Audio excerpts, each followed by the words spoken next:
La plus haute spiritualité au service de la réalité terrestre. Juscelino Dalouse, le meilleur médium du monde. À tous mes amis francophones et à toutes les autres langues du monde. Nous associons la spiritualité avant tout à des qualités telles que l'amour, l'harmonie, la paix intérieure, l'éthique, la connexion avec des êtres spirituels et des mondes pleins de lumière, l'harmonie avec l'ordre divin, etc. Nous en faisons l'expérience dans la prière, la méditation, les séminaires, les merveilleuses expériences énergétiques, l'écoute de messages canalisés sur les paradis perdus, la recherche du silence et la contemplation. Les contemporains orientés vers la raison ont tendance à en sourire et préfèrent se tourner vers le monde de la réussite extérieure, du faire et de l'avoir. Qui aurait osé espérer que le titre académique de professeur d'université cacherait le prophète le plus talentueux de tous les temps? Et pourtant, cette combinaison contrastée est sans doute exactement la bonne condition pour guider l'humanité, tel un pilote clairvoyant, vers l'âge d'or annoncé de la spiritualité, de l'amour, de la paix et de la fraternité. Au début de l'été de cette année, j'ai participé à un séminaire avec le professeur Juscelino Nóbrega Dalouse, du Brésil. Face à nous, un homme d'une 60aine d'années, grand et mince, aux traits fins et bien rasés, à la coupe de cheveux précise, discrètement vêtu d'un jean et d'un t-shirt blanc en coton. Avec son expression sympathique, son regard calme et doux, son portugais mélodieux et ses réponses patientes à nos nombreuses questions, il nous a tout de suite paru bienveillant, sérieux et inspirant la confiance. Il a présenté ses affirmations de manière facile à comprendre, claire et systématique. Cependant, ses vastes connaissances proviennent non seulement de ses études en linguistique, philosophie, droit et sciences de l'environnement, mais aussi de sources hautement spirituelles, avec lesquelles il est entré en contact à l'âge de 7 ans. Alors qu'il jouait avec d'autres enfants, une grosse boule de lumière est apparue. Ses camarades en ont eu peur, mais il l'a touché. 2 ans plus tard, il a fait des rêves prophétiques sur des dangers qui menaçaient des personnes inconnues de lui. Sous la direction de mentors spirituels, il a appris à voyager dans le temps et l'espace avec son corps astral pendant que son corps physique était endormi. Oui, il connaît aussi la Lémurie, l'Atlantide et sa fin. Est-ce pour cela qu'il est un écologiste aussi insistant? Presque chaque nuit, il est témoin de dangers futurs possibles dans un 9 rêve prophétique et avertit les personnes concernées dans des lettres détaillées. Il a contacté Elvis Presley, Bruce Lee, la princesse Diana, Michael Jackson et Michael Schumacher, qui ne l'ont malheureusement pas écouté, ainsi que des compagnies aériennes, des autorités publiques, des gouvernements et l'ONU. Grâce à ses conseils, de nombreuses affaires ont été résolues, un attentat à la bombe à Londres et des accidents d'avion ont été évités, des mesures de protection ont été prises avant le tremblement de terre en Indonésie du 13 septembre 2007 et bien d'autres choses encore. Prédit par le prophète avec une réponse confirmée par l'ambassadeur indonésien avant que la prophétie ne se concrétise. Le tremblement de terre et le tsunami de 2004 dans l'océan Indien, également connu sous le nom de Boxing des tsunamis, se sont produits le 26 décembre à minuit 58 minutes 53 secondes UTC, avec un épicentre sur la côte ouest du nord de Sumatra.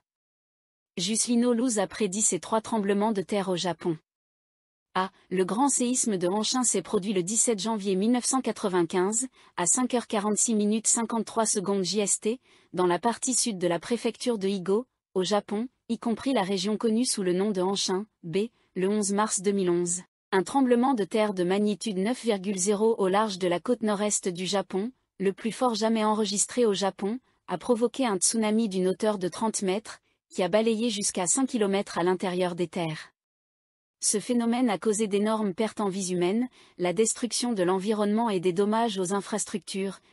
Le 1er janvier 2024, à 16h10, un tremblement de terre de magnitude 7,0 a frappé à 7 km au nord-nord-ouest de Suzu, sur la péninsule de Noto, dans la préfecture d'Ishikawa, au Japon. Le tremblement de terre et le tsunami qui l'a accompagné ont causé d'importants dégâts sur la péninsule de Noto, principalement dans les villes de Wajima, Suzu et Anamizu. On dénombre 206 morts et 52 personnes disparues à Ishikawa, tandis que plus de 600 personnes ont été blessées dans plusieurs préfectures. Il s'agit du tremblement de terre le plus meurtrier au Japon depuis celui de Kumamoto en 2016. C'est précisément le but de ces prédictions médiumniques, reconnaître un danger potentiel et l'éviter en prenant des précautions spécifiques pour qu'il ne se manifeste pas. Environ 70% des prophéties de Juscelino Dalouse se réalisent. C'est un taux de réussite extrêmement élevé. Les 30% restants s'expliquent par le fait que les gens ont pris ces prédictions au sérieux et se sont protégés. En tant que médium pleinement conscient, Juscelino Dalouse fait des prédictions exactes même à l'état de veille. Lors des consultations individuelles, les guides spirituels de la personne en quête de conseils sont présents. Tous les sujets peuvent être abordés, mais le degré d'ouverture spirituelle et émotionnelle de chaque personne détermine la mesure dans laquelle Juscelino peut s'exprimer. Tout le monde ne peut pas tolérer autant de vérité qu'il le pense et peut être surpris si la consultation n'est pas aussi productive que prévu. Juscelino Dalouse est également un guérisseur spirituel doué, qui traite jusqu'à 600 patients, 40 personnes par jour en individuel et 560 en groupe. 40 personnes par jour individuellement et 560 par jour en groupe, et a effectué plus de 5 millions de consultations depuis 1969. Il maîtrise différentes techniques, dont la chirurgie spirituelle, l'application d'énergie, les passes, c'est-à-dire sans incision, c'est-à-dire sans sang. 2 êtres spirituels, des médecins décédés, sont juste derrière lui. La consultation individuelle, au cours de laquelle Juscelino reçoit une description des plaintes, est suivie du traitement énergétique en 3 consultations, si possible à un jour d'intervalle. Toutes les techniques. Un patient dont Juscelino Dalouse se préoccupe particulièrement est la terre-mère. Comme la fiabilité de ces déclarations a été confirmée des milliers de fois au cours des 50 dernières années, nous pouvons également faire confiance à ces prédictions pour notre planète. Il les reçoit de la part d'êtres et de mentors de l'humanité issus de dimensions supérieures situées en dehors de notre univers. Elles peuvent paraître pessimistes et, malheureusement, elles dépassent les calculs des scientifiques. Certains de nos contemporains préfèrent ne pas s'en préoccuper. Mais à quoi sert la spiritualité si le monde qui nous entoure menace de sombrer dans les décombres? Il n'y a pas d'échappatoire, il faut ouvrir les yeux et agir, et tout de suite, dit Juscelino Dalouse. Dieu merci, il nous donne des conseils concrets, des solutions viables et l'espoir que nos actions puissent apporter des résultats décisifs. Il ne compte pas tant sur les États paresseux que sur les citoyens, c'est-à-dire sur vous et moi. Si nous suivons ces conseils, nous pourrons non seulement éviter le pire, mais aussi, après une phase de transition très difficile, entrer enfin dans l'âge d'or de la spiritualité annoncée par d'anciens voyants. Cependant, notre planète aura besoin de plusieurs millénaires pour se remettre de la dégradation de l'environnement.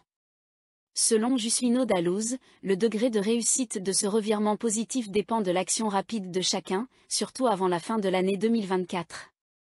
Réalisons-le une fois de plus, nous, les individus, formons ensemble la masse décisive, la communauté des consommateurs qui pillent la planète, ou les écologistes pacifiques qui utilisent les ressources de la Terre avec parcimonie et renoncent volontairement à la consommation superflue pour que la nature puisse se régénérer. De quoi s'agit-il? Juscelino Dalouse explique le lien entre les mécanismes géologiques, astrophysiques, écologiques et en grande partie artificiels qui détruisent notre environnement bien plus rapidement que ce que les scientifiques, les politiques et les médias ont proclamé jusqu'à présent.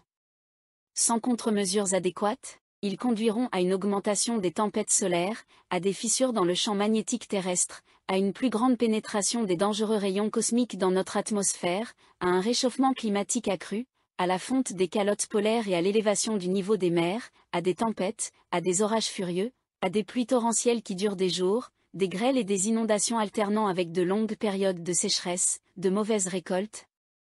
L'extinction de nombreuses espèces animales, une augmentation des tremblements de terre, des éruptions volcaniques, la migration des pôles magnétiques et même l'inversion polaire qui se produira environ 150 ans plus tard, des fissures dans le champ magnétique terrestre, des fissures dans le champ magnétique et l'augmentation de la température des mers.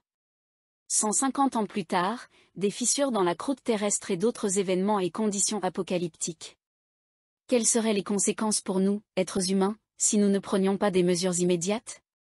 Chaleur insupportable, pénurie menaçante de nourriture et d'eau, perte de logement, migration massive encore plus importante, effondrement des réseaux électriques, des moyens de communication électronique, des ordinateurs et des satellites, des transports publics, des infrastructures et de l'économie, ainsi que pandémies mortelles, troubles sociaux et politiques, voire conflits armés et Troisième Guerre mondiale dans une vingtaine d'années, décimation de l'humanité à 80%, dans le pire des cas, inhabitabilité de notre planète à partir de 2043. Les dinosaures ont disparu. La Lémurie et l'Atlantide ont péri. Que avons-nous appris de tout cela? Que sommes-nous prêts à faire aujourd'hui pour réaliser des améliorations concrètes devant et derrière nos portes? Pour Justino Dallouz, la solution est claire, amour actif, coopération et protection de l'environnement, immédiatement et surtout avant la fin de l'année 2024, après laquelle le réchauffement climatique ne pourra plus être inversé. Outre des solutions spécifiques, il donne des conseils généraux: éviter autant que possible la production de CO2, en particulier brûler le moins possible de combustibles fossiles, utiliser le moins possible de voitures, arrêter l'élevage industriel des animaux, d'autant plus que les ruminants émettent du méthane, qui est encore plus nocif, planter autant d'arbres que possible pour retenir le CO2, en se rappelant qu'il manque 3 billions d'arbres sur la planète, utiliser les réserves d'eau souterraines non encore découvertes dans le désert pour cultiver des aliments, de préférence biologiques, inverser le flux de réfugiés en provenance des pays pauvres en faisant en sorte que tous les États collaborent pour offrir à ces personnes un nouveau moyen de subsistance dans leur pays d'origine, où elles pourront produire des aliments et les vendre au vieux continent, etc. L'humanité pourrait-elle connaître un climat de 63 degrés Celsius d'ici 2033 ? Justino Dallouz répond explicitement par l'affirmative. Mais cela n'est possible que pour une courte période. Montrons que nous pouvons non seulement rêver et aimer, mais aussi agir. Transmettons cette information à nos familles, amis, voisins, collègues, connaissances et sur les médias sociaux afin que le plus grand nombre possible d'aides et de collaborateurs nous rejoignent le plus rapidement possible. Ensemble, nous pouvons y arriver. Ce nouveau prophète vivant est venu sur cette planète pour nous apporter une nouvelle conscience spirituelle et une grande opportunité pour notre plein bonheur, pas pour nous faire paniquer et nous effrayer. Nous devons enfin ouvrir nos yeux et nos cœurs à la vraie réalité, c'est la seule opportunité que nous ayons.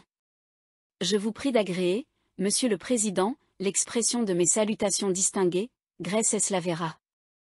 Note, l'auteur est médecin et écrit sous un pseudonyme. Cet article résume un chapitre de son livre autobiographique sur la parapsychologie, la guérison spirituelle et d'autres sujets spirituels, qui doit être publié au printemps prochain sous le même pseudonyme et sous le titre Appel spirituel d'un médecin, expérience psychique,